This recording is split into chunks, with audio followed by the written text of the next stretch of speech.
Hello people. तो आज ना मतलब एक बहुत ही बढ़िया सेशन होने वाला है। आज हम लोग कुछ बहुत ही बड़ी मिथ्स के बारे में बात करेंगे जो कि मैथ्स में है, और मिथ्स हैं या फिर कुछ कुछ ऐसी चीज़ें हैं जो तुमसे बोल दी जाती हैं कि बस ऐसा कर लो, ऐसा होता है, मान लो बस। ठीक है, तो उसका रीज़न देखेंगे। बहुत ही ऐसी ऐसी चीज़ें जो तो कहीं नहीं मिलेंगी, और जहाँ मिलेंगी भी मतलब एक सिंपल वे में नहीं मिल पाती। जैसे फॉर एग्जाम्पल एक बहुत ही सिंपल चीज़ बताता हूँ। जैसे कई बार ऐसे लिखा हुआ है, मान लो तुम्हारे सामने ए बी लिखा हुआ है और यहाँ लिखा हुआ है मान लो सी बी। तो हम बी और बी क्या ऐसे काट सकते हैं? अगर मुझे ए और बी और सी इन तीनों के बारे में कुछ भी नहीं दे रखा, तो क्या मैं बी और बी को ऐसे काट सकता हूँ? पहली चीज़, पहली बात तो ये हो गई। दूसरी बात बड़ी इंपॉर्टेंट बात, मतलब काट सकता हूँ और नहीं, मतलब कुछ लोग बोलेंगे नहीं काट सकते, जो लोग थोड़े बहुत और कुछ लोग तो बोलेंगे काट देंगे ठीक है, कुछ लोग बोलेंगे बी भी कट जाएगा। तो मैं बोल देता हूँ कि नहीं काटेंगे। अब फिर कोई बोलेगा कि क्यों नहीं काटेंगे, तो इसका रीज़न भी तुमको दूंगा मैं। एक और चीज़, अगर तुम्हारे को कभी दे रखा है ना कि ए जो है वो बी के बराबर है, और तुम इसका स्क्वायर कर देते हो, A square equals to B square, इसका स्क्वायर कर देते हो, तो पहला पॉइंट, स्क्वायर हुआ कैसे अपनी हवा में? थोड़ा ना तुमको यहाँ पे ये टू लग कैसे गया इसके ऊपर, है ना? ये ए स्क्वायर का क्या मतलब होता है? ए मल्टीप्लाई बाय ए। ठीक है, तो ये हो कैसे गया? सिमिलरली हम बोल देंगे कि इसकी पावर 100 कर दो, तो ऐसा भी हो जाता है कि ए की पावर 100 इक्वल्स टू बी की पावर 100, है ना? ऐसा हो कैसे गया? ठीक है, तीसरी बात सुन लो। जिसने थोड़ा बहुत पढ़ रखा होगा उसको पता होगा कि अगर हम इक्वेजन होती हैं, कोई चीज़ है ना, इक्वेजन होती है, तो इक्वेजन को अगर मैं सॉल्व करता हूँ, है ना, इक्वेजन को जब हम सॉल्व करते हैं तो रूट आता है। रूट मतलब क्या होता है कि अगर मैं उसके अंदर कोई वैल्यू डालता हूँ तो वो जीरो हो जाता है, राइट? ये हमारा सिंपल एक रूट होता है किसी भी इक्वेजन का, ऑलराइट? तो इसमें कोई दिक्कत होनी नहीं चाहिए। तो मान लो ऐसी कोई रूट है, उस रूट को मैं दिखा देता हूँ एफ एक्स के साथ, सॉरी कोई एक फंक्शन है, एक एक्सप्रेशन है बेसिकली, ऐसे मान लेते हैं। ठीक है, और ये एक्सप्रेशन जो है ये जी एक्स के बराबर है, या फिर टू बी सिंपल ऐसे मान लेते हैं जी एक्स को ले, यहाँ पे हम लोग सिंपल एक कॉन्स्टेंट ले लेते हैं। ठीक है, सिंपल एक मैंने ले लिया कि एफ एक्स जो है मान लो वो सी के बराबर है। एफ एक्स को ऐसे मान लो तुम कुछ भी मान लो, चलो 2x² + 5x मानो, ये मान लिया, और ये मान लो 5 के बराबर है। ठीक है, ये मान लिया, हमारी ये सिंपल सा एक इक्वेशन दे रखी है हमको। हम लोग बोलते हैं कि अगर मैंने इसको दोनों तरफ स्क्वायर कर दिया, अगर ऐसा हो गया, इसका स्क्वायर कर दिया तुमने f²x, ठीक है, इसका भी स्क्वायर कर दिया, यहाँ पे आ गया c²। तो अगर एफ एक्स इक्वल टू सी के जो रूट्स होंगे, ठीक है, और जो इसके रूट्स होंगे, इनमें डिफरेंस होगा। डिफरेंस क्या होगा कि जो रूट्स इसके होंगे ना वो तो सारे के सारे इसके अंदर होंगे, पर इसके अंदर कुछ और रूट्स भी होंगे, इसके अंदर कुछ और रूट्स भी होंगे जिसको हम बोलते हैं एक्स्ट्रा रूट्स, एक्सटर्नल रूट्स। वो रूट्स कहाँ से आ गए, वो कहाँ से, इसके बाद इसको इसमें ऐसा क्या मैथमेटिकल डेटा इसके अंदर चल गया ऐसा कि जब सिर्फ स्क्वायरिंग करने से अलग से रूट्स पैदा हुआ दुनिया में, है ना? ऐसा मैथ्स में कोई भी चीज़ रैंडमली नहीं होती। ठीक है, केमिस्ट्री नहीं है कि याद कर लिया जाए, बल्कि केमिस्ट्री में भी हर चीज़ रैंडमली नहीं होती, हमें बस हर चीज़ का रीज़न नहीं पता। ऐसा समझ लो कि साइंटिफिकली रिसर्च नहीं हुई इसके ऊपर ढंग से, या फिर ऐसे समझ लो कि वो हमारे लिए अभी हमारे लेवल के लिए कम है कि क्वांटम मैकेनिक्स। चलो छोड़ो उसको। फिलहाल मैथ्स में अभी तक जितना भी हम लोग करते हैं, जितना भी करते हैं, एक एक चीज़ का रीज़न होता है। अब जो आज की क्लास में तुम्हें बताऊंगा तो दिमाग फट के हाथ में आ जाएगा कि भाई साहब ये हो रहा है इसके अंदर, और कोई नहीं बताता इसको। मैं देखा लगभग किसी ने भी नहीं बता रखा इसके बारे में कि क्यों ऐसा होता है, कि स्क्वायरिंग करके ऐसा क्यों होता है। ठीक है, तो ये एक बात हो गई। दूसरा, एक बहुत ही फनी मीम है, और फनी वीडियोस भी बहुत पड़ी रहती हैं इसके ऊपर, कि अगर तुम्हें प्रूव करना है कि एलएचएस और आरएचएस बराबर है तो दोनों तरफ जीरो से मल्टीप्लाई कर दो और हो गया क्वेश्चन सॉल्व। वो लोग क्या बोलते हैं कि जीरो और जीरो ये दोनों बराबर होता है, ये तो बराबर होता है, बिल्कुल सी बात है। तो हमने क्या करा, हमने इसको मान लो 2 से मल्टीप्लाई कर दिया दोनों तरफ। ठीक है, तो जीरो, और यहाँ पे मैंने इसको भी 2 से मल्टीप्लाई कर दिया। हम कर सकते हैं दोनों तरफ मल्टीप्लाई। ठीक है, उसने बोला ठीक है, बहुत बढ़िया बात है। तो फिर ये हो गया 2 × 0, इसको ऐसे ही रहने दिया उन्होंने, यहाँ बोल दिया 0 × 2 है ये। ठीक है, तो ये तो जीरो ही हो गया। ठीक है, क्योंकि 0 × 2 जीरो होता है, इधर नहीं किया इधर कर दिया, चलो कोई बात नहीं है, इतनी कोई दिक्कत नहीं है। अच्छा, ऐसा कर दिया। फिर क्या बोलेंगे, फिर करेंगे एक काम करो, उसको 3 से मल्टीप्लाई कर दो। मैंने कहा चलो ठीक है, सो 2 × 0 × 3 कर दिया इन्होंने यहाँ पे, और यहाँ बोल दिया 0 × 3। ठीक है, अब देखना क्या हो गया। अब ये देखो, इन्होंने बोल दिया कि 0 × 3 तो 0 होता है, तो ये हो गया 2 × 0। ओके, मतलब सब कुछ लग रहा है कि मैथमेटिकली तो ये हर चीज़ सही कर रहा है बंदा। फिर क्या हो जाएगा, यहाँ जाएगा 0 × 3, तो यहाँ पे सिंपल इन्होंने लिख दिया 0 × 3। फिर बोल दिया 0 और 0 खत्म मामला, और यहाँ पे आंसर कितना हो गया, 2 = 3, हैंस प्रूव्ड। ठीक है, हो सकता है कुछ लोग बहुत समझदार होंगे, वो बोलेंगे कि 0 और 0 कट जाएगा। सॉरी, कुछ लोग समझदार होंगे मे बी, वो बोलेंगे कि 0 और 0 हम ऐसे नहीं काट सकते। तो मेरा पॉइंट यहाँ पर ये क्यों नहीं काट सकते, तो उनका नेक्स्ट पॉइंट आता है कि मतलब जो लोग थोड़े बहुत पढ़े लिखे हैं उनकी बात कर रहा हूँ मैं। जिन लोगों को पता भी नहीं, वो तो सीधे कहते हैं कि हाँ सर 0 0 तो कट जाएगा। ठीक है, जिनको नहीं पता ना, तो मैं तो हर ऑडियंस के बारे में बता रहा हूँ ना, पर जो लोग थोड़े, जिन्होंने अच्छी खासी पढ़ाई कर ली होगी, वो सोच रहे होंगे कि सर 0 0 तो ऐसे कटता ही नहीं है। तो उनका पॉइंट पता क्या होता है, उनका पॉइंट होता है कि कटने का रियल सेंस क्या होता है। जब मैं ऐसे लिख देता हूँ कि 2 × 5 जो है वो मान लो यहाँ लिखा हुआ है 3 × 5, अच्छा ये तो बराबर होगा ही नहीं किसी हालत में, तो ऐसे लिख देता है, मान लो कुछ भी, चलो यहाँ पे ए लिख देते हैं सिंपल, कि a × 5 जो है वो b × 5 के बराबर है, ऐसे लिखा हुआ है। ठीक है, तो यहाँ पे 5 और 5 बड़े आराम से तुम काट सकते हो, कोई दिक्कत नहीं, कट भी जाएगा तो हमारे पास आ जाएगा सिंपल सा कि a और b बराबर है, इसमें कोई दिक्कत नहीं है तुमको। ठीक है, कोई भी दिक्कत नहीं है। पर ये कटा कैसे, ये हुआ कैसे? तो कटता नहीं है कुछ भी। ठीक है, नहीं तो हम लोगों ने अपनी इंडिया में बना लिया कि कट गया, है ना, कट गया, ले बेटा 5 और 5 कट गया। पर अगर तुम कभी कोई फॉरेन चैनल देखोगे ना, तो वहाँ तुम्हें देखेगा कि वो लोग बेचारे ऐसे कभी काटते नहीं है, वो लोग ऐसे करते हैं बेटा डिवाइड बाय 5। ठीक है, इसको भी करते हैं कि डिवाइड बाय 5, मतलब डिवाइडिंग बाय 5 बोथ साइड्स। तो क्या होता है फिर 5 1 जा 5, तो ये हट गया, फिर 5 1 जा 5 हट गया, तो तुम्हारे पास आता है कि हाँ जी ए और बी बराबर है। क्यों? क्योंकि ये क्या गया, गया ए इंटू ये चीज़ क्या हो गई, ये चीज़ हमारी सिंपल सी 1 हो गई, तो ए इंटू 1 ए हो गया, फिर यहाँ क्या होगा बी इंटू ये कितना हो गया, ये हो गया सिंपल सा 1, तो बी इंटू 1 बी हो गया, तो ए और बी बराबर आ गए। मैंने कहा चलो सही है, इसका मतलब ये हो रहा है कि बेसिकली तुम डिवीजन कर रहे हो। तो जो पढ़े लिखे लोग हैं ना, पढ़े लिखे मतलब जो थोड़ा आगे बढ़ चुके मैथ्स में, वो लोग ये बोल देते हैं कि डिवीजन बाय जीरो तो अलाउड ही नहीं होता। तो ये मेरी पांचवी की बात आ गई कि भैया जी डिवीजन बाय जीरो ये क्यों अलाउड नहीं होता, मतलब ऐसा क्या है कि, मतलब ऐसा क्या मैंने घोर पाप कर दिया कि अगर मैंने ऐसे लिख दिया 5 डिवाइड बाय जीरो, तो लोग मैथमेटिशियंस अपने कान खड़े कर लेते हैं कि बेटा ये तो तुमने बहुत बड़ा घोर पाप कर दिया यहाँ पे। ठीक है, सिमिलरली मैंने ऐसे कुछ भी लिख दूँ मैं, सिमिलरली यहाँ पर भी ये हो रहा है। अगर कोई ऐसे लिख रहा है ना तुम्हारे सामने कि 2 इंटू जीरो जो है वो मान लेते हैं 3 इंटू जीरो के बराबर है, तुम जीरो जीरो नहीं काट सकते, तो उसका रीजन ये होगा कि तुम जीरो से डिवाइड नहीं कर सकते। अरे जब डिवीजन बाय जीरो अलाउड ही नहीं है तो तुमने ऐसे कैसे डिवाइड कर दिया, जीरो से जीरो जीरो कट गया। ठीक है, तो ये हम कर ही नहीं सकते। तो ये बड़ी कन्फ्यूजन है कि जीरो मतलब डिवीजन बाय जीरो अलाउड नहीं है। सिक्स्थ प्रॉब्लम क्या है कि अगर मैं कर दूं जीरो ऊपर और नीचे ले लूं जीरो, तो इसका आंसर कितना आता है, जीरो बाय जीरो। ये क्या नौटंकी है। दूसरी चीज़ सुनो, दूसरी चीज़ बड़ी बड़ी बहुत ही इंटरेस्टिंग चीज़ें बनती हैं इसमें। मैथ्स में बहुत बड़ी मिथ्स हैं, हो सकता है मुझसे कुछ छूट भी जाए, इतनी सारी मिथ्स हैं। ठीक है, मिथ्स हैं और कुछ कुछ कन्फ्यूजन है बहुत बड़ी, कुछ कुछ बहुत बड़ी एक्सप्लेनेशन है उनकी। जीरो की पावर जीरो, ये कहाँ की नौटंकी है। ठीक है, ये क्या, इसका क्या आंसर आएगा, क्योंकि अगर मैं ले लूँ, मानो मैंने बोला 2 की पावर जीरो, तो इसका आंसर तो 1 आता है। पर अगर मैं ले लूँ 1 की पावर जीरो, सॉरी अगर मैं ले लूँ 0 की पावर 2 यानी कि 0 का स्क्वायर, तो इसका आंसर 0 आता है। तो बेसिकली 2 की पावर जब 0 कर रहे हैं तो 1 आ रहा है, पर जब 0 का स्क्वायर कर रहे हैं तो 0 आ रहा है। तो फिर अगर 0 की पावर 0 कर देंगे तो क्या आंसर आएगा, ये वाले 0 के हिसाब से तो आंसर आना चाहिए 0, और इस ऊपर वाले 0 के आंसर के हिसाब से आंसर कितना आना चाहिए, 1 आना चाहिए। भाई साहब ये बड़ी गरीब की चीज़ हो गई। ठीक है, तो ये कुछ बहुत बड़ी बड़ी इंटरेस्टिंग कन्फ्यूजन हैं जो पागल कर देती हैं और लोग मान के चल लेते हैं बस अपने आप ही। जो बहुत ही पढ़े लिखे मैथमेटिशियंस हैं, यहाँ तक कि टीचर्स भी, जिनको पता नहीं होता, बस मान लेते हैं हाँ बेटा डिवीजन बाय जीरो तो अलाउड ही नहीं होता ना। क्यों नहीं होता है, अरे नहीं होता है। क्या जो भी है। एक और भी चीज़ हो जाती है कि डोमेन वाली नौटंकी होती है, एक डोमेन वाली, वो बता दूंगा, वो कुछ पढ़े लिखे लोग ही समझ पाएंगे, जिन्हें थोड़ा बहुत आगे कर रखा है हिसाब किताब, तो सबसे आखिरी में देखेंगे। सबसे पहले देखते हैं सबसे इंटरेस्टिंग चीज़, जो कि ये है कि A B equal to C B में हम लोग ये ऐसे काट क्यों नहीं सकते। ठीक है, मज़ा आएगा। ठीक है, तो पहले ये देख लेते हैं, और उससे पहले मुझे बस एक चीज़ एक्सप्लेन करनी पड़ेगी, ये है ना।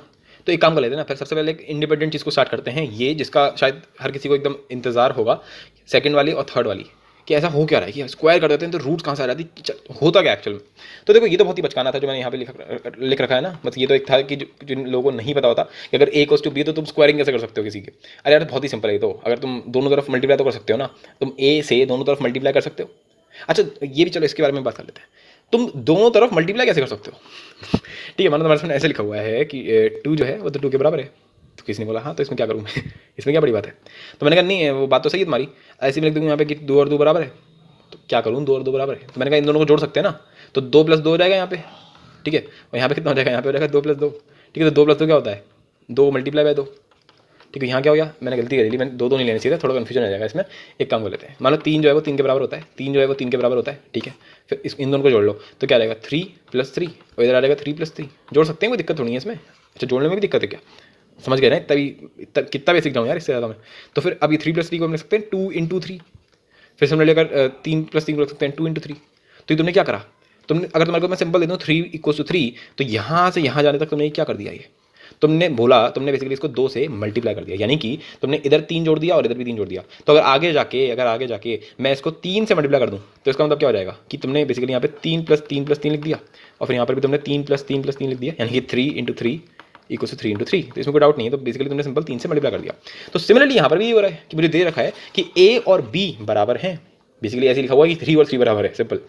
तो मैंने यहाँ पे क्या करा, मैंने इसको a से मल्टीप्लाई कर दिया। आई होप से इसमें कोई डाउट नहीं होगा। तो अगर तुमने a से ही मल्टीप्लाई कर दिया तो यहाँ आ गया a × a, और यहाँ पे क्या गया, यहाँ पे आ गया a × b, सिंपल। अच्छा तो अब हमको पता है कि a × a क्या होता है, a का स्क्वायर होता है, और ये क्या गया, ये आ गया ab।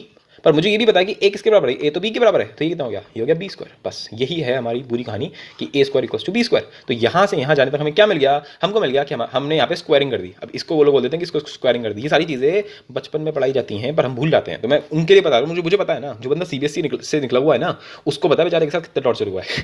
क्योंकि बहुत ही कम बच्चे वाली बातें पता होती हैं, फिर वो डरते रहते हैं, घूमते रहते हैं कि पूछ ना ले गलती से भी। ये तो बहुत ही बेसिक बात हो गई, अब ये बहुत ही बड़ी लेवल की बातें करने वाले हैं इस पर।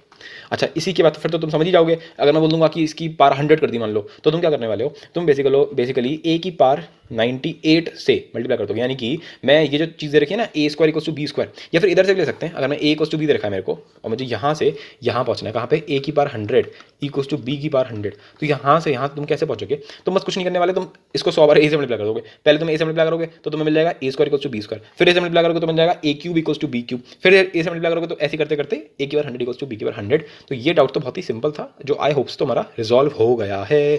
तो इसको मैं यहाँ से हटा रहा हूँ, हमारा सेकंड डाउट हो चुका है।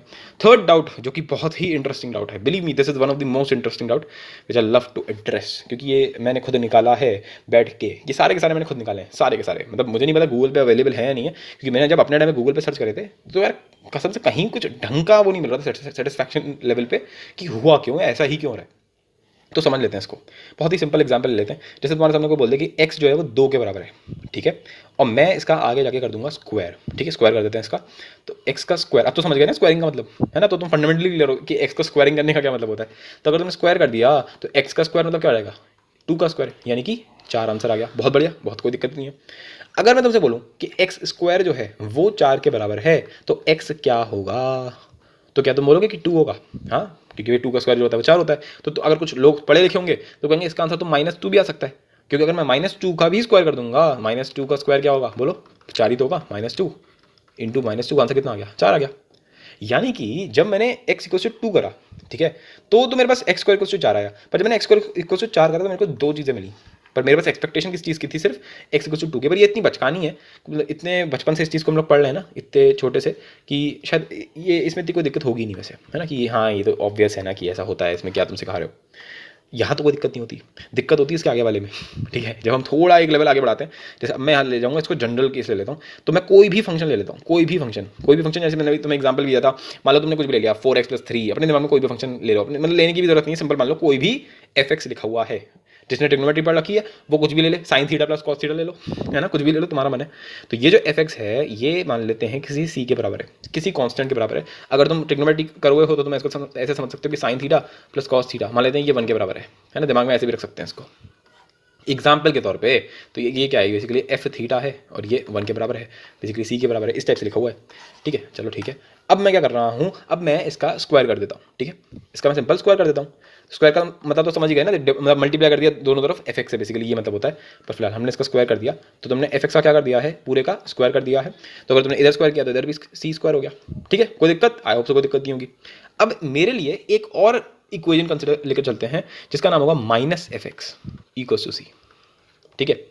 तो minus F X equal to C, इसका भी मैं स्क्वायर कर देता हूँ। तो माइनस एफ एक्स का जब स्क्वायर करेगा तो क्या बन जाएगा, यहाँ तो फिर से एफ एक्स का स्क्वायर ही आ जाएगा, आंसर कितना आएगा यहाँ पे, ये तो सी स्क्वायर हो जाएगा। तो क्या तुमने एक चीज़ नोटिस करी, क्या चीज़ नोटिस करी तुमने, कि f x square equal to c square, फिर यहाँ क्या है, यहाँ है f x square equal to c square, ये तो दोनों डिट्टो बिल्कुल सेम टू सेम है। तो अगर मैं सिर्फ इस इक्वेशन को कंसिडर करूँ, ये भी तो एक इक्वेशन है ना, एक फंक्शन है जिसका स्क्वायर हो चुका है। ऐसे मान लो ये लिखा होता है 2x+3 इक्वल टू 5, तो अगर मैं इसका स्क्वायर कर देता, अगर मैं इसका स्क्वायर कर दूं, चलो कर ही देते हैं, है ना।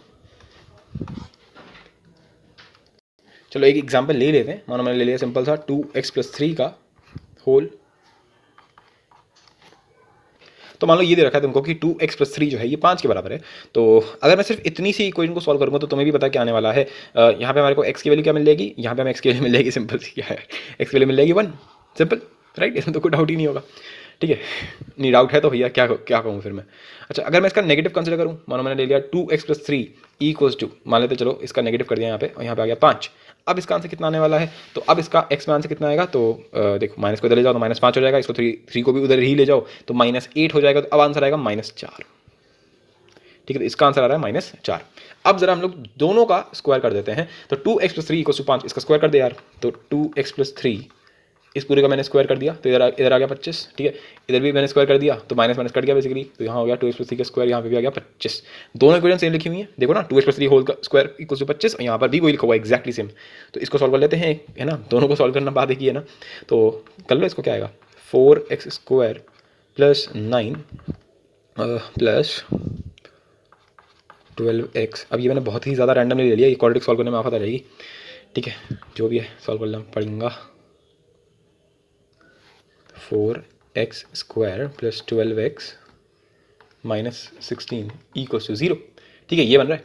अच्छा इसमें से 4 हट जाएगा तो यहाँ जाएगा एक्स स्क्वायर प्लस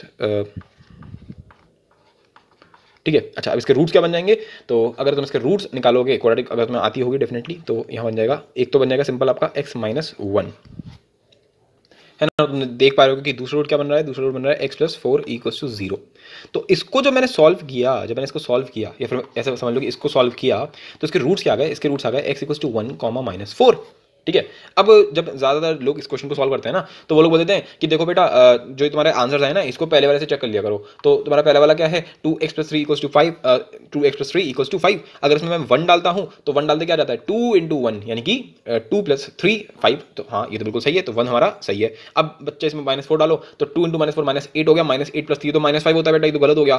ठीक है, तो इसको हटा देंगे यहाँ से, इसको यहाँ से हटा देंगे, तो हमारे पास सिंपल आंसर क्या आ गया बेटा, x equals to 1 is answer. और ये गलत है, बहुत ही बढ़िया, मजा आ गया, अच्छी बात है, हाँ सही बात है, तुम सही बोल रहे हो, कोई दिक्कत नहीं है। फिर अगर सेम चीज मैं इधर करूंगा तो इसका भी आंसर हो जाने वाला है, x इक्वल्स टू 1 और माइनस 4। ठीक है, सही बात है, एकदम बिल्कुल सही बात है। अब जरा तुम इसके अंदर 1 डालोगे, जब तुम 1 डालोगे तो क्या आंसर आएगा, देखो माइनस के अंदर यहाँ डालो ना, 2 इंटू 1 प्लस 3 यानी कि माइनस 5 आया, पर तुम्हारे को क्या चाहिए था, तुम्हें तो 5 चाहिए था। तो यार बेटा 1 तो गलत है यार। ठीक है, फिर वो टीचर क्या बोलता है, बोले भाई माइनस 4 डाल दो इसके अंदर, तो 2 into minus 4 that is minus 8 plus 3 that is minus 5, minus minus plus, तो 5 आंसर आ गया। तो बेटा माइनस 4 सही है। ऐसा नहीं लग रहा मानो ऑल्टरनेटिव रियलिटीज चल रही हैं, पैरेलल यूनिवर्सेस वाली फील नहीं आ रही तुमको। इस वाले केस में सेम इक्वेशन के लिए हमने माइनस 4 को सही किया, और इस वाले यूनिवर्स के अंदर हम लोगों ने माइनस 4 को गलत किया और 1 को सही किया। यही तो सारा केस है यार। जब तुम किसी को स्क्वायर कर देते हो ना, तो जब तुम स्क्वायर करते हो तो तुमने तो स्क्वायर करके निकल गए तुम तो, पर रियलिटी में हुआ क्या कि 2 रियलिटीज पैदा हुई उस फंक्शन के लिए। ठीक है ना, बेसिकली 2 फंक्शंस अलग से पैदा हो गए, और उसका पूरा एक्सप्लेनेशन यहाँ से मिल रहा है, क्योंकि f x square plus equal to c square जो है, ये इसका तो है ही, ऐसा समझ लो कि ये इसके 2 बच्चे हो गए, एक तो ये हो गया और एक तुम्हें पता भी नहीं, तुमने इसको भी पैदा कर दिया साथ में। सिमिलरली जब तुमने अपने यूनिवर्स में minus F X equal to C, जब तुमने इसका स्क्वायर किया तो तुम्हें ये मिला, पर इसने इसकी तो रियलिटी बनाई, साथ में इसकी भी बना दी। समझ गए क्या हुआ, कि basically f x square equal to c square जो है वो इन दोनों के लिए खेल रहा है साथ में। अब मैं एक थोड़ा और कॉम्प्लेक्स वर्जन लूंगा इस चीज़ का, और मुझे पता है शायद तुम लोगों को नहीं आता होगा, पर फिर भी लेने की कोशिश करते हैं। तो sine theta plus cos theta equals to 1, मान लो ये है तुम्हारे पास। ठीक है, मैंने इसका स्क्वायर कर दिया, ठीक है, सिंपल स्क्वायर कर दिया, सिंपल इक्वेशन दे रखी है और इसका स्क्वायर कर दिया। तो स्क्वायर कर दोगे तो आएगा तुम्हारे पास sine square theta plus cos square theta, ठीक है, plus 2 sine theta cos theta equals to 1 का स्क्वायर क्या होता है, सिंपल से 1 होता है। अब अगर तुमने 10th क्लास में सिंपल सी ट्रिग्नोमेट्री पढ़ी होगी तो सबको आता है कि sign square theta plus cos square theta, ये हमारा क्या होता है, ये तो हमारा सिंपल सा 1 हो जाता है, और 1 है और यहाँ पे भी 1 है, तो 1 और 1 को मैंने हटा दिया, तो हमारे पास आ गया 2 sine theta cos theta equals to 0। ठीक है, अब ये जो 2 है ये इस तरफ चला जाएगा। अब ये भी तुम समझो इस तरफ नहीं जाता है, बेसिकली तुम दोनों तरफ 2 से डिवीजन करते हो, तो 0 डिवाइड बाई 2, ये तो 0 ही हो गया। ठीक है ना, ये तो 0 ही हो गया यहाँ पे, ठीक है, ये 0 ही हो गया। और यहाँ तुम डिवाइड बाई 2 करते हो तो 2 बाई 2 यहाँ क्या हो जाता है, ये सिंपल सा 1 हो जाता है। तो 1 into sine theta cos theta क्या हो जाता है, सिंपल सा कुछ भी नहीं, simple sine theta cos theta बचता है यहाँ पे। ठीक है, ये इतनी सारी चीज़ें हो रही होती हैं मैथ्स के अंदर, पर वो हम लोग उसको फॉर ग्रांटेड ले लेते हैं। तो मैं कोई मान नहीं रहा हूँ, मैं फिर से जब तुम कैलकुलेशन करोगे तो फॉर ग्रांटेड लेना पड़ेगा, टाइम नहीं होता इतना, लेकिन इसको एड्रेस तो करना चाहिए ना कभी अपनी लाइफ में, ये थोड़ा ना कोई हमेशा ही मान लोगे। ठीक है, तो sine theta cos theta equal to 0। अब ये बिल्कुल ऐसा लग रहा है तुमको कि साइन थीटा बिल्कुल ऐसा मानो, इसको ए मान लेते हैं, ठीक है ना, साइन थीटा को तुम थोड़ी देर के लिए ए मान लो, ए, ठीक है, और कॉस थीटा को मान लेते हैं बी। तो ऐसे लिखा हुआ है कि A multiply by B equal to 0। अगर 2 चीज़ें मल्टीप्लाई हो रही हैं उसका आंसर 0 आ रहा है, तो इसका सिर्फ एक चीज़ मतलब होती है, या तो ए 0 होगा, अगर ए 0 हो गया, ठीक है, तो बी हमें पक्का नहीं पता कि 0 होगा या नहीं होगा, पर ये बात श्योर है कि अगर ए 0 हो गया तो 0 इंटू बी पक्का 0 हो जाएगा। तो बी हमको नहीं पता कि 0 होगा या नहीं, हो सकता है बी 0 हो, है ना, ऐसा भी हो सकता है बी 0 हो और ए भी 0 हो, है ना, ये भी हो सकता है। या फिर एक और काम हो सकता है कि ए 0 ना हो और बी 0 हो जाए, ये भी तो हो सकता है, तब भी आंसर ये आएगा। तो ये 3 पॉसिबिलिटीज बनती हैं। तीनों ही पॉसिबिलिटी में तुम देख पा रहे होगे कि 2 बातें निकल रही हैं, या तो ए 0 होगा या फिर बी 0 होगा। तो हम सीधे सीधे क्या बोल सकते हैं इधर कि या तो ए 0 होगा, यानी कि या तो साइन थीटा जो होगा वो 0 होगा, या फिर जो कॉस थीटा है उसका आंसर 0 आ रहा होगा। ठीक है, अब यहाँ पर थोड़ी हायर ट्रिग्नोमेट्री की चीज़ें जरूरत पड़ेंगी, तो यहाँ पे मैं जिसको ट्रिग्नोमेट्री आती है वो समझ जाएगा, जिसको नहीं आती है वो नहीं समझ पाएगा, तो कोई दिक्कत वाली बात नहीं है। ठीक है, जब तुम ट्रिग्नोमेट्री मेरे से पढ़ोगे, IIT JEE एडवांस लेवल का पढ़ा ही रहे हैं अपन लोग, तो उसमें सब कुछ डिटेल में करा दूंगा, वहीं ये क्वेश्चन फिर से कराऊंगा वहाँ पे मैं, ट्रिग्नोमेट्रिक इक्वेशंस के अंदर होगा ये चैप्टर नंबर 5। ठीक है, तो यहाँ पे अगर मैं एक चीज़ बोल दूँ, ठीक है, अब थोड़ी चीज़ तुम्हारे ऊपर से निकलेगी। तो थीटा जो है वो मान लेते हैं कि 0 से 2 पाई के बीच में, 2 पाई मतलब 360 डिग्रीज, मुझे पता तो मैं नहीं समझ में आ रहा होगा, कोई दिक्कत नहीं है ऐसी, तो बस इतना जान लो 0 से 2 पाई के बीच में है। और तो उसके हिसाब से जब साइन थीटा 0 होगा ना, तो इसके ये सॉल्यूशन बनते हैं। मैं मतलब अभी सब मेरी बात सुनना बस, ठीक है, तो अब बस मेरे साथ रहो इस टाइम पे। तो यहाँ बनेगा 0 पाई और 2 पाई, ठीक है, और अगर कॉस थीटा 0 हो गया तो 0 से 2 पाई के बीच में थीटा का आंसर आएगा पाई बाय 2, और 3π/2।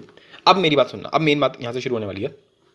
मेन बात क्या है? मेन बात ये कि हमारे पास क्या था, हमारे पास था sine theta plus cos theta equals to 1। इसलिए बोल रखा था कि यहाँ पे जो थीटा का जो आंसर आना चाहिए वो हमारा हमेशा 0 से 2π के बीच में होना चाहिए। ये चीज़ ने दे रखी थी, कोई दिक्कत नहीं है ऐसी। फिलहाल sign theta plus cos theta जो है वो 1 के बराबर है। फिर हमने इसका स्क्वायर कर दिया। जब स्क्वायर करा तो क्या आया मेरे पारे? ठीक है, इसका कोई आइडिया तुम्हारे को? जब मैंने इसका स्क्वायर किया तो मेरे पास आ गया sine theta into cos theta equals to 0। जब हमने स्क्वायर कर लिया सब कुछ हटपट के, इतना बच गया सिर्फ। इसकी वजह से हमारे पास क्या सॉल्यूशंस आए? तो हमारे पास थीटा की ये वैल्यूज आ गई। क्या क्या आ गई लिख देता हूँ यहाँ पे सारी की सारी जो मैंने ऊपर लिखी थी। 0, पाई, 2π, π/2, 3π/2। अगर कोई सिंपल सा बच्चा होगा बोलेगा कि सारी की सारी सही है क्योंकि हम लोगों ने स्क्वायर करके आंसर निकाला, ये आंसर आ गया, छुट्टी, कोई दिक्कत नहीं है। और सब 0 से 2π के बीच में है तो सारी कंडीशन सेटिस्फाई हो रही, मजा आ गए। पर अगर वो बंदा चेक करने बैठ जाए तो उसको समझ में आएगा क्या गजब का गेम चल रहा है भाई साहब, मजा आएगा सुन के। देखो तुमने अभी तुम्हारे हिसाब से तुमने क्या करा है, तुमने simple sine theta plus cos theta लिया और sine theta dot cos theta equals to 1 तुमने इसका स्क्वायर कर दिया यहाँ पे। जब तुमने इसका स्क्वायरिंग करी है, यहाँ पे स्क्वायरिंग करी है तुमने यहाँ पे, तो ऐसा कुछ बन गया, राइट? इसमें तो कोई डाउट होना ही नहीं चाहिए उनको। लेकिन जब तुमने ऐसा करा, अब तुम देखो जब तुम इसमें 0 डालोगे तो साइन 0 क्या होता है? साइन 0 0 होता है। और कॉस 0 क्या होता है? तो कॉस 0 1 होता है। तो 0 + 1 कितना हो गया? 1 हो गया। तो ये 0 तो आंसर सही है तुम्हारा, बहुत बढ़िया, बहुत अच्छी बात है, कांग्रेट्स। अब मैं पाई डालूंगा इसके अंदर। पाई डालते क्या होने वाला है? जैसे ही तुम इसके अंदर पाई डालोगे तो साइन पाई क्या हो जाएगा? तो साइन पाई हो जाएगा यार, साइन पाई की वैल्यू होती है साइन पाई की वैल्यू होती है 0। ठीक है, तो ये 0 हो गया। पाई मतलब 180 डिग्रीज, तो साइन 180 डिग्रीज 0 होता है, राइट? और कॉस 180 डिग्रीज -1 होता है। एक सेकंड, तो 0 -1 इसका आंसर कितना आ रहा है? इसकी वजह से आंसर कितना आ रहा है? -1। तो ये तो गलत हो गया, ये तो गलत हो गया। और यहाँ लिख लेते हैं कि इसकी वजह से आंसर -1 आ रहा था इसलिए गलत हुआ। ठीक है, कोई दिक्कत नहीं है। अब 2π डाल के देखते हैं। 2π डालो इसके अंदर, तो साइन 2π प्लस कॉस 2π। तो साइन 2π के लिए आंसर क्या आएगा? फिर से अंडा 0 आएगा। और कॉस 2π कितना हो जाएगा? कॉस 2π 1 हो जाएगा। ठीक है, तो 0 + 1 आंसर कितना आ गया? फिर से 1 आ गया, कोई दिक्कत नहीं। तो यहाँ पे टिक लगाते लगाते बोलते जा रहे हैं क्योंकि यहाँ पे आंसर 1 आ रहा था और हमें 1 ही चाहिए। ठीक है, तो 1 और 1 कोई दिक्कत नहीं है। अब π/2 डालते हैं। ठीक है, अब π/2 डालते हैं, है ना, रोने वाली बात थोड़ी है इसमें कोई। तो जब मैंने इसमें π/2 डाला तो साइन π/2 क्या होता है? साइन π/2 यानी कि 90 डिग्री, तो साइन 91। तो ठीक है, यहाँ पे आ गया 1। ठीक है, अब इसमें फिर से π/2 डालते हैं यहाँ पे। ठीक है, तो यहाँ पे क्या आएगा? कॉस थीटा यानी कि कॉस π/2 यानी कि 0। ठीक है, तो 1 + 0 फिर से आंसर कितना आ गया? 1 आ गया। तो ये सही है तुम्हारा, हमें 1 ही चाहिए था। अगर मैंने इसमें 3π/2 डाल दिया तो साइन 3π/2, साइन 3π/2 कितना होता है? -1 होता है। ठीक है, तो साइन थीटा की जगह पे क्या आ गया? साइन थीटा की जगह पे क्या आ गया? -1 आ गया। और कॉस 3π/2 0 होता है, तो -1 + 0 आंसर कितना आया? -1। तो ये भी गलत हो गया, हमें तो वो चाहिए था। अब जरा सुनना, तुमने तो सिंपल अपनी रियलिटी में क्या कहता, तुम आप अगर हम तो अपनी दुनिया की बात कर रहे हैं, हमने अपनी दुनिया में क्या पैदा किया? Sine theta plus cos theta equals to 1 ये पैदा किया हमने। फिर हमने इसका स्क्वायर कर दिया और बस ये सारे आंसर आ गए। अब जरा मेरी बात सुनना, एक ऑल्टरनेटिव यूनिवर्स के अंदर, मैं थोड़ा साइंस फिक्शन लेकर जा रहा हूँ पर मजा आता है सुनने में। एक ऑल्टरनेटिव यूनिवर्स के अंदर मान सकते हो कि एक और इक्वेशन पैदा हुई जो तुम्हें पता भी नहीं चली। Sine theta plus cos theta equals to -1। ठीक है, अब मान लेते हैं कि कोई और एक और बंदा है, मान लो तुम्हारा नाम कुछ भी, तुम्हारा नाम मिस्टर एक्स और उसका नाम है मिस्टर वाई, नहीं मिस्टर -x है उसका नाम, ठीक, मिस्टर -x। उसने ये इक्वेशन बनाई है और तुमने ये बनाई थी। ठीक है, ठीक है, राइट। तो तुम्हारे हिसाब से तुम्हारा आंसर क्या आ रहा था? इसका आंसर क्या आ रहे थे? इसके आंसर आ रहे थे 0, 2π एंड π/2, राइट। और हमने रिजेक्ट क्या किया था? हम लोगों ने पाई रिजेक्ट कर दिया था और हम लोगों ने 3π/2 रिजेक्ट कर दिया था, राइट। अब उसने भी ये क्या काम किया? उसने sign theta plus cos theta को क्या कर दिया? स्क्वायर कर दिया। जब उसने इसका स्क्वायर कर दिया तो उसको भी क्या मिला? यही मिला। अरे हमने देखा था ना, स्क्वायर करके आंसर तो सेम ही आता है, तो उसको भी यही मिला, sine theta dot cos theta equals to 0। जब उसने इसका स्क्वायर करा तो ये मिला उसको, और इसकी वजह से उसके बाद आंसर क्या आ गया? यही आंसर आ गया उसके पास। ठीक है, मुझे पता है जिन लोगों को ट्रिग्नोमेट्री इक्वेशंस नहीं पढ़ रखा होगा डेफिनेटली, क्योंकि उससे पहले डाला जा रहा है ये, तो तुम्हें ये सब नहीं आता होगा, राइट। पर तुम फील तो समझ पाओगे ना। तो मेरा मेन जो रीजन है वो फील समझाना इस टाइम पे। तो अगर साइन थीटा कॉस थीटा आएगा तो फिर से उसके बाद यही सारे के सारे सॉल्यूशंस आ जाएंगे, 0, पाई, 2π, π/2, ठीक है, 3π/2। पर अब हमको ये चीज़ पता है कि sign theta plus cos theta जो यहाँ पर है वो यहाँ पर है, sine theta plus cos theta, बस यहाँ पर 1 था, यहाँ पर -1 है ना। हम लोगों ने बिल्कुल ऑपोजिट चीज़ पैदा करी है। यहाँ पर 1 था, उसका ठीक नेगेटिव कर दिया हम लोगों ने। ठीक है, अब देखो यहाँ पे क्या हुआ, जब तुम 0 डालोगे तो यहाँ पे हमें पहले से पता आंसर कितना आएगा? 1, पर हमें क्या चाहिए? -1। तो अब 0 हट गया। सिमिलरली पाई जो था, पाई के लिए आंसर कितना आता था? -1। तो इसके लिए पाई होगा, इसके लिए पाई होगा, इसके लिए 2π नहीं होगा क्योंकि इसके लिए आंसर 1 आएगा। इस यहाँ पे π/2 नहीं होगा क्योंकि यहाँ पर 1 आएगा। ठीक है, तो ये भी खत्म मामला, इसका भी खत्म। सिर्फ 3π/2 होगा क्योंकि इसके आंसर -1 आएगा। यानी कि ये जो तुम्हारा है sine theta plus cos theta equals to -1, इसके लिए कितना रूट आने वाला है? इसके लिए आंसर आने वाला है तुम्हारा पाई एंड 3π/2। ऑल राइट, अब हम ये चीज़ बिल्कुल अच्छे से समझ गए हैं कि जब हम किसी भी फंक्शन का स्क्वायर कर देते हैं, किसी भी इक्वेशन का स्क्वायर कर देते हैं, तो जो रूट्स आते हैं वो उस इक्वेशन के और उसके ठीक ऑपोजिट इक्वेशन के रूट्स का कॉम्बिनेशन होता है। ठीक है, तो ये बड़ी बड़ी दिक्कत हो जाती है। और तुम सोचो अगर तुम सिर्फ ये बोल देते कि ये इसका आंसर है, किसका, तुम बोल देते कि ये जो इक्वेशन है sin theta plus cos theta equals to 1, इसके ही सारे के सारे आंसर है, तो बताओ फिर क्या होता है ना, गड़बड़ हो जाती ना। इसीलिए इस पूरे झमेले से बचने के लिए, इतना झमेला इतना एनालिसिस कोई नहीं करने वाला पेपर के अंदर, एक एक वैल्यू चेक कर रहे हैं बैठ के। सबसे बड़ा तरीका क्या है कि स्क्वायरिंग करो ही मत, बच जाओ उससे। क्यों करना भी इतना इतना झमेला, क्यों पालना है अपने को। तो दुनिया की मैथ की कोई भी इक्वेशन हो, सबसे पहला स्टेप याद रखना कि स्क्वायरिंग मत करना यार, ठीक है। तो आई होप सो ये चीज़ तुम्हें समझ में आ गई कि अगर कभी भी दे रखा है कोई equation F X equal to C, तो उसका जब हम स्क्वायर करते हैं तो उसमें वो सारी रूट्स तो आई जाती हैं जो इस फंक्शन की होती हैं, उसमें एक, ठीक है। तो ये जो एक्स्ट्रा रूट्स आते हैं ये किसकी वजह से आते हैं, बोलो बोलो बोलो, अब तो तुम बोल सकते हो, F X equals to minus C की वजह से आते हैं। पर हम ये फालतू बकवास नहीं करने वाले, हम सीधे बोलेंगे अवॉइड स्क्वायरिंग, स्क्वायरिंग, ठीक है। कभी भी दुनिया में कोई भी इक्वेशन हो, स्क्वायरिंग सबसे आखिरी रिजॉर्ट होना चाहिए कि सबसे, अगर कुछ भी ना हो पाए तब हम सोचेंगे अरे यार स्क्वायरिंग ही करनी पड़ेगी इसमें ले करके, ठीक है। ऑल राइट देन, तो हमें आई होप तो ये वाला डाउट भी हमारा हमेशा के लिए तीर लग चुका, हमेशा के लिए कैंसिल हो गया। तो ये दो बहुत ही इंटरेस्टिंग डाउट्स थे कि एक तो ये स्क्वायरिंग होती कैसे है ना, ये बहुत लोगों को आता होगा जहाँ तक है, पर ये शायद नई चीज़ तुम्हें पता चली होगी कि स्क्वायरिंग करने से एक्स्ट्रा रूट्स क्यों आ जाते हैं, ठीक है। अब शायद 25 मिनट की वीडियो हो गई, छोटी छोटी रखेंगे तो मज़ा आएगा, ठीक है। तो बाकी सारे डाउट अगले वाले में देते हैं, ठीक है। Okay then.